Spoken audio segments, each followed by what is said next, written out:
Sulaiman alayhi salam, a king and a Nabi, is missing this bird, and he calls in his army asking, where is this bird? And this bird is not present.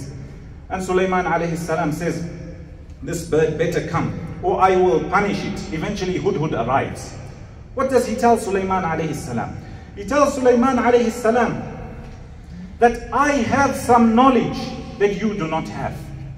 This bird is telling a Nabi that I have some knowledge that you do not have. What knowledge did this Hoopoe have? It flew to a place called Sabah and it found that the people were engaged in shirk.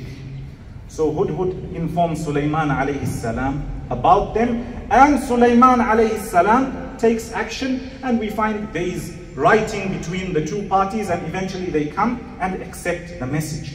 The point is, a Nabi of Allah subhanahu wa ta'ala benefited from what? Benefited from an animal.